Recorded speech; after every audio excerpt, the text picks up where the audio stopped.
সংযুক্ত ছিল না, আমাদের কোনো সম্পর্ক ছিল না। এটা তাদের মুখের কথা। আজকে আমরা আন্দোলন সংগ্রাম করার পরও, রাজপথে হামলা মামলার শিকার হওয়ার পরও যদি সেই কমিটি ছাড়া সেই নমিনেশন দেওয়া হয়, তাহলে আমাদের অবস্থান কোথায়? অতএব আমরা ত্যাগীদেরকে এর পরিবর্তে আমরা বাউফল সমস্ত বিএনপি আপনাদেরকে অনুরোধ জানাবো যে আপনারা শহীদুল আলম ব্যতীত যাকে নমিনেশন দেবেন বাউফল বিএনপি 29 তারিখের নির্বাচন থেকে আজকে 16 থেকে 17 বছর এই শহীদুল আলম নৌকা এবং আনারসের নির্বাচন করে এই নমিনেশনের দিন পর্যন্ত বিএনপি করে নয়।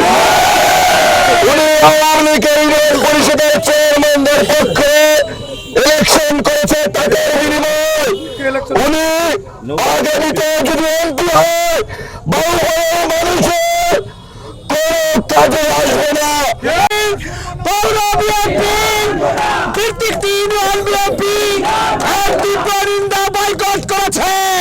প্রিয় উপস্থিতি, আগামীকালকে পাবলিক মাঠে আমাদের জনসভা হবে, সবাই জানিয়ে দেবে আমাদের আহ্বায়ক সাহেব।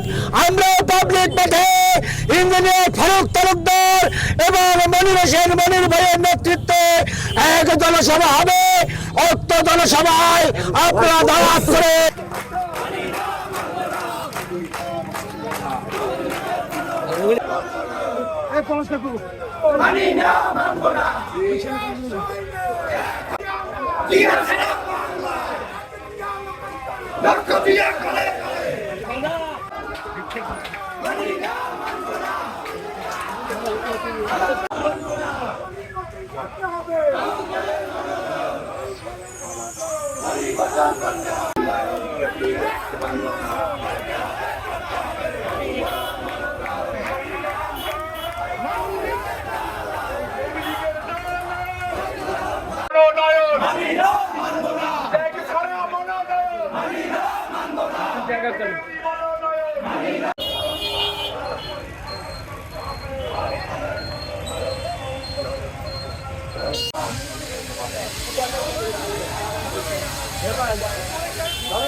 Hadi gelsin.